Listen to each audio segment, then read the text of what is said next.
Is it time to switch out your throw pillows on your bed, on your couch? You want a little something new, a little different pop of color?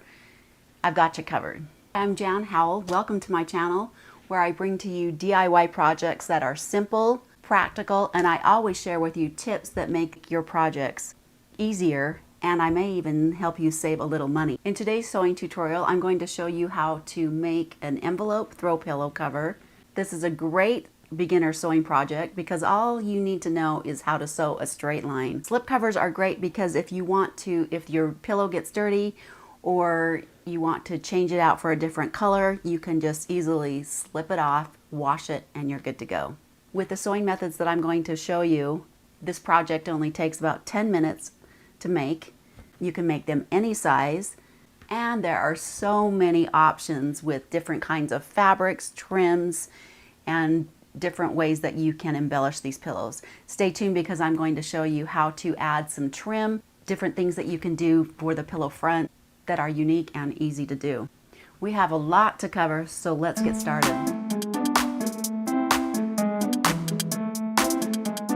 First thing, let's go over the items and things that you'll need. Of course, you'll need fabric. It only takes about a half of a yard of fabric. You can use all kinds of fabric. You can use just regular cotton fabric, upholstery fabric, corduroy, and of course even an upcycled sweater. You'll need a pair of fabric scissors, or I love using a rotary cutter, a rotary mat, and a rotary ruler. You'll need a pillow form, or you can take an existing throw pillow and make a new cover for that. You'll need some pins or fabric clips, a measuring tape, a seam gauge, your iron and ironing board, and your sewing machine. You can also use your serger if you want to, and you'll need some kind of turning stick or point turner. And if you want to add some kind of embellishment or trim, have that handy. The first thing that you'll need to do is measure your pillow that you're going to cover. Now they come in standard sizes, and you can find them in your fabric stores. Even Walmart carries these pillow forms. When you are cutting out your fabric, you want to make sure that you're starting with a straight edge. Now when they cut it at the store, there's a lot of factors that come into play that they're just cutting down, and most likely it's not straight. So you need to start with a straight edge. This looks, when I got it home, it looked like it had a straight edge, but look how far it is off on this edge. It's about a ½ inch off. So when you're cutting out your square pieces for your cover, you want to make sure that you have a nice square edge. And you can do that by lining up the fold of the fabric or the selvage edge along this bottom line, and make sure that it's folded nice, especially if you've pre-washed your fabric. You'll need to press it out and make sure that it's not twisted when you bring those ends together. I'm going to square off my ends here.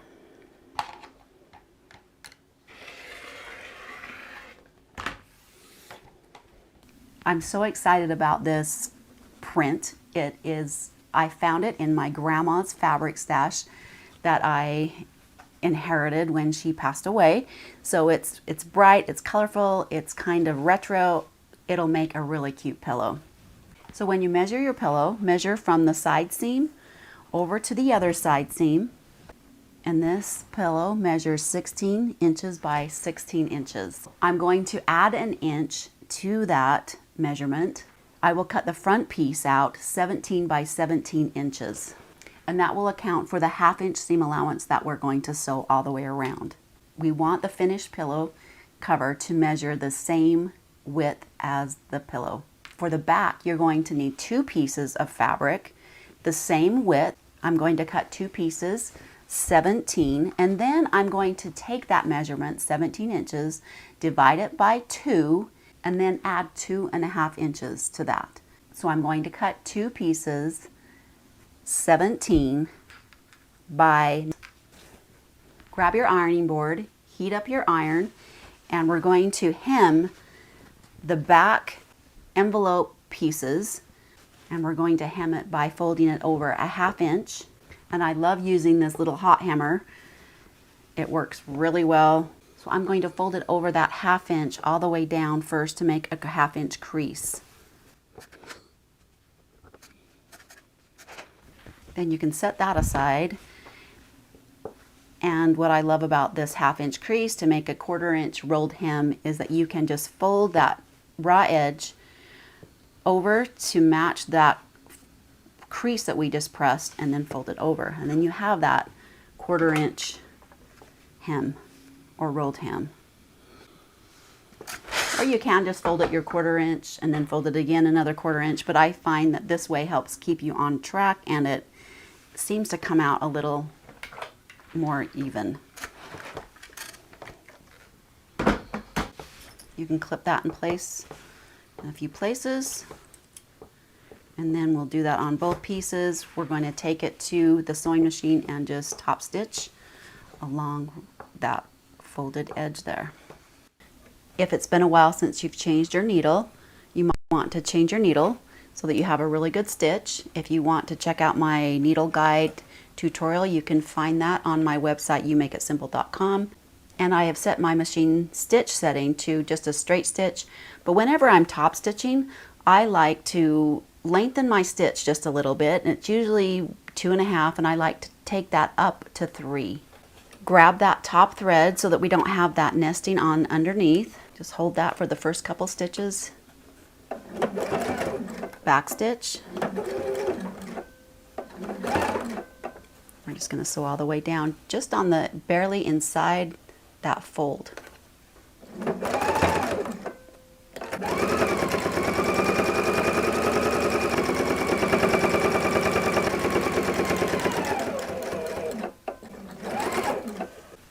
And you'll do that with both back pieces. Now, if you do want to add an applique or something on the front of your pillowcase, like I have here, I've added this really cute upcycled sweater pieces that I've pieced together. If you want to learn how to do that, in the comments below, let me know. And I also have a scrappy upcycled sweater tutorial that you might want to check out to get this kind of look. So if I wanted to applique something to the front with regular fabric, this is the time to do that. On this front cover, I have used, my friend gave me this really cute dish towel, but I didn't want to use it as a dish towel. It was way too cute. It had a really cute saying on it, and I've always wanted to make a pillow cover with it. So I have gone ahead and cut that out, put a little trim around it, and I'm going to use that as my front cover. And if you want to add these cute pom-poms to the outside, around the edge, this is the time to do that. But I'm going to pause and switch to this basic pillow before I show you how to add the trim. So we'll do that in just a minute.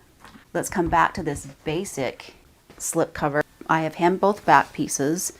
I have the pillow front facing right side up. Take one of the back pieces, align the raw edges at the top, the corners and the sides, make sure that they're lined up. You can pin or clip that in place. Then take the bottom back piece and see how that's overlapping. That's going to create the opening where we can put the pillows in. Using a 1/2 inch seam allowance and sew all the way around. Back stitching at the beginning and the end of your seam, of course. Now, something I like to do so that I can easily see where my seam allowance is, I'm using a 1/2 inch seam allowance, and there is a mark on my machine, but it's very little and it doesn't extend out. So when you're sewing long pieces, long straight pieces of fabric, I like to just take a strip of painter's tape, find that 1/2 inch mark or whatever your seam allowance is, and just stick that down to your sewing machine.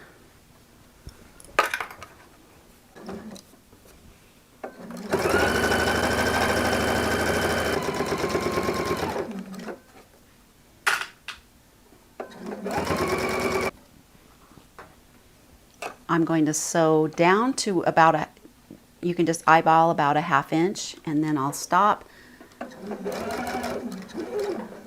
leave my needle down, lift up my presser foot and pivot. And if you need to adjust that, take a stitch further or back stitch just to get that straight.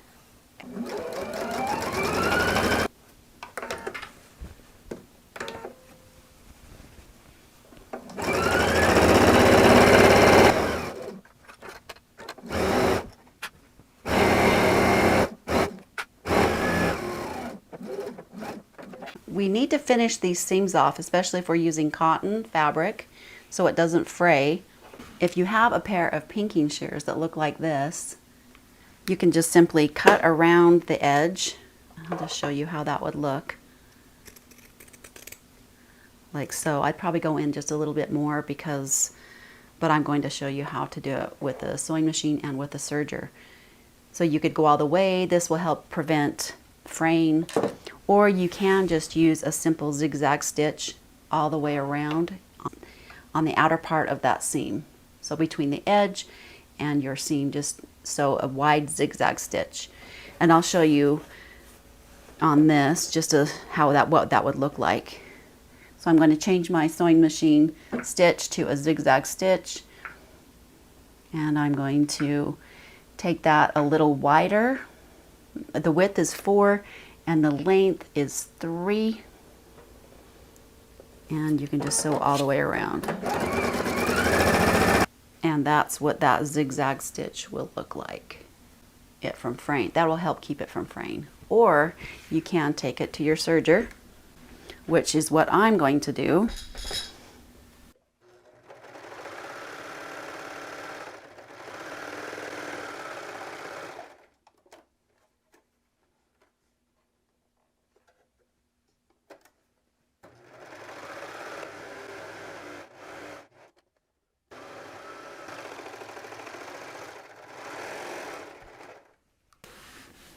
And this is always the fun part, turning it right side facing out and putting your pillow in.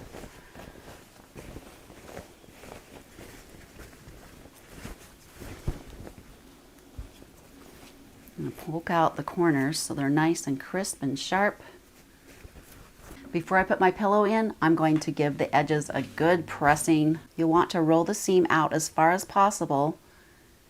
And I find the perfect trick for that. So instead of having to lick your fingers to get some grip on the fabric, is to just take your iron with the steam setting on and give it a shot of steam. And that makes the fabric more grippy, and you can really roll out those edges nicely.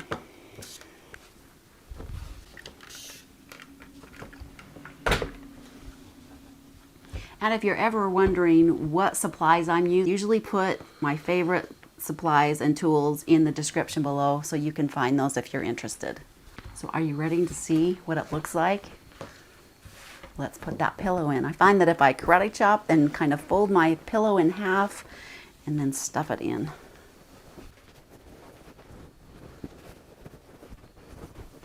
You have that envelope fold.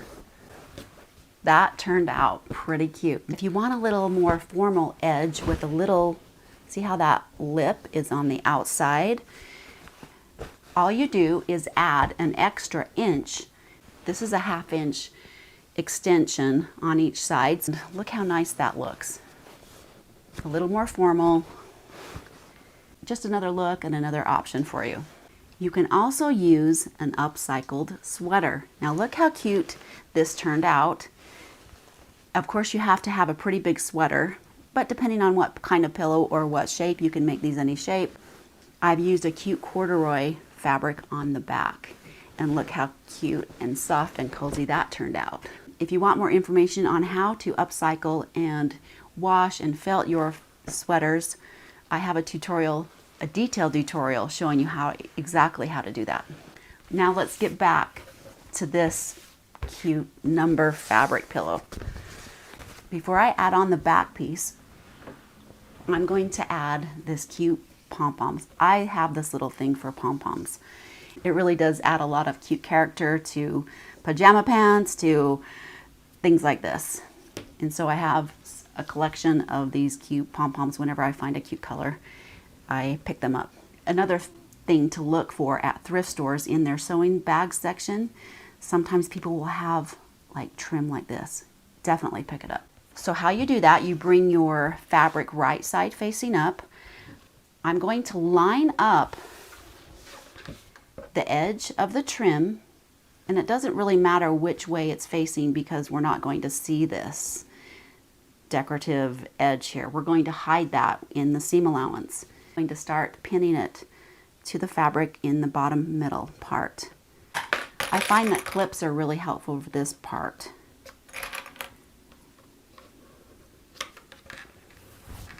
Now you're wondering, well, how do I handle the corners? What we're going to do is just bring it all the way down to about a 1/2 inch or an inch away from. We're going to curve that trim. When we get to the sewing machine, we'll be able to manipulate it a little bit more if we need to.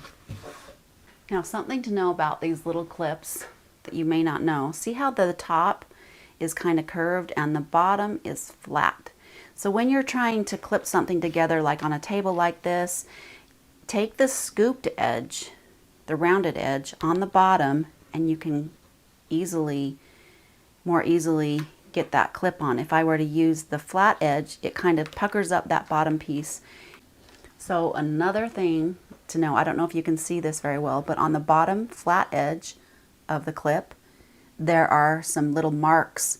That first mark is a 1/4 inch. So if you had to clip something at a 1/4 inch, you could find where that is. I really don't use it much, but something you might want to know.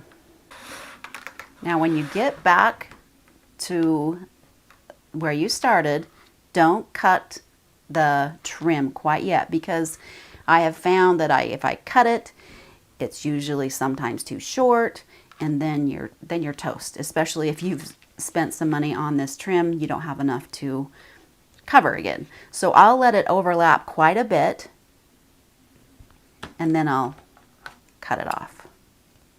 So I feel comfortable with that much overlapping. I'm sure it's not going to change that much, but so I'm going to remove the tape that they put on at the fabric store,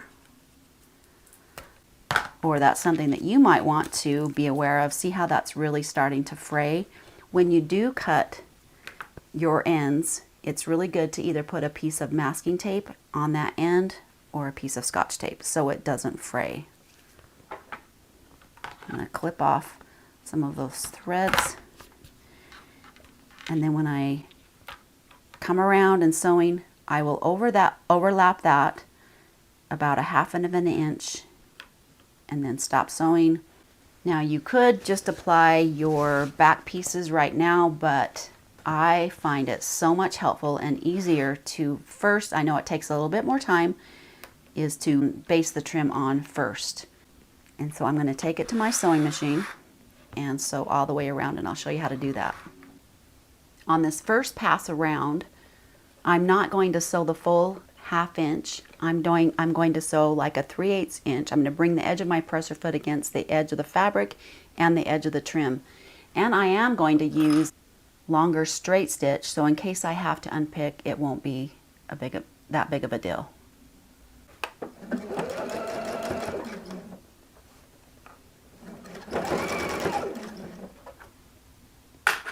And it's always nice to have just a little cup or something to put your clips in as you take them out. And I keep those balls off to the side with my hands, my fingers.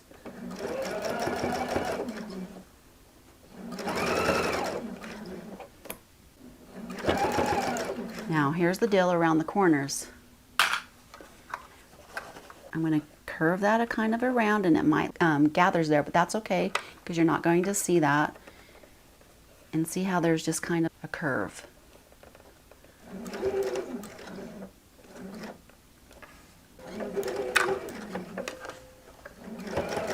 You can just follow that curve.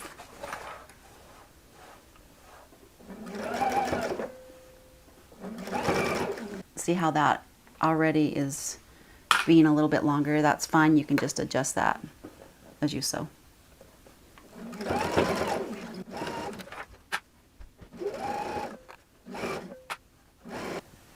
Now we're about back to where we started. Continue to sew. See how much I have left over, we're good. And I'm going to grab my scissors and cut that. So you want to cut it off. See how I have a pom-pom here, a pom-pom there. I'm going to overlap it about like that. And I'm going to take off that last pom-pom. That worked out really nice. Alright, so we have basted the trim onto the front piece. Now we're going to add the back pieces in the same way that we did with the others, placing that top raw edge with the hem seam in the middle. I'm going to clip those edges together with my fabric clips. Of course, you can always use pins.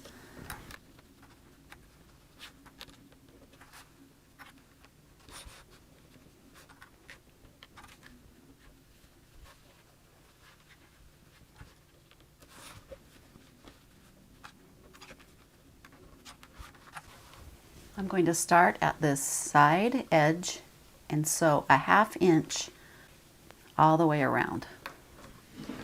I'm going to change my stitch setting back to a regular straight stitch with the length at 2.5. So if you have trim that's really bulky and you're finding your presser foot, your fabric moving to the left because we're sewing right next to these balls, I'm going to show you how you can use your zipper foot to make that a lot easier. So a zipper foot on my machine looks like this. You can either attach it to these two rods, or you can put it on the right, just depending. So the idea is to still bring the needle down where you need to, but have less presser foot on this side. So I'm going to put it on those outer left rods. Snap that in place. Now you want to make sure that when you turn your hand wheel that the needle is not going to hit this, the presser foot.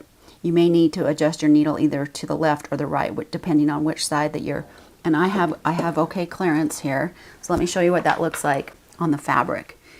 So you can see that when I bring the presser foot down, I'm going to still align the edge of the fabric with the tape. You can see how that allows me to sew closer to those balls and not have it pull and shift.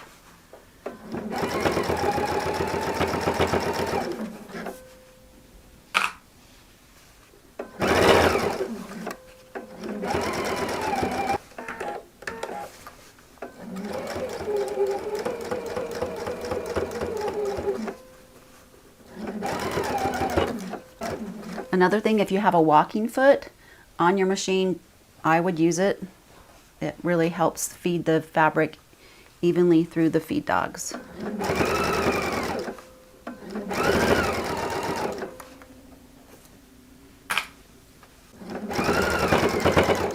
If your machine doesn't come with a walking foot, you can purchase one for your specific machine, and then it's just another attachment.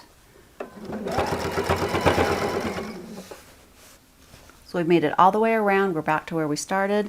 I'm going to overlap that and backstitch. Now I'm going to turn it right side facing out and make sure that my trim is where I want it to be. Because sometimes you won't get close enough and you'll have that trim. See how that trim is showing just a little bit in some places. So it just depends if that bothers you, but let's see what that looks like. If I need to go in and make that seam allowance just a little wider in some places. But I think we're good. Oh my gosh, that is turning out so cute. So I'm going to go back, flip it back to the wrong side, and then finish off my edges. And I'm just going to use my serger. You could use that zigzag stitch if you wanted to, or your pinking shears. I have finished the edges with a serger, and if I didn't use a serger and I just did a zigzag stitch, I would want to clip those corners, but I have already trimmed them with my serger knife. So clip your corners, and then let's turn it right side facing out. Pull out those corners, and use your stick if you need to.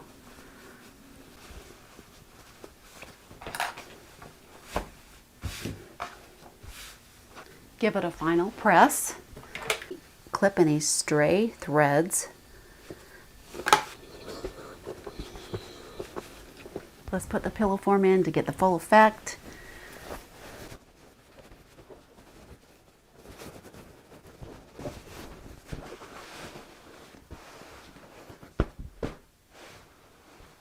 Oh, I think that turned out so dang cute. Perfect for any bed, any retro couch, just cute with those pom-poms and trim. That's it. You have a few ways to embellish envelope slip covers, lots of different options of things you can do, applique, and even an upcycled sweater. Find some pillows, some fabric, some trim, and have fun making slip covers. If you like this tutorial, make sure you give it a thumbs up. If you haven't subscribed to the channel, make sure you do that and click on the bell so you can be notified when I put new tutorials up. Have a wonderful day, have fun sewing, and we'll see you next time.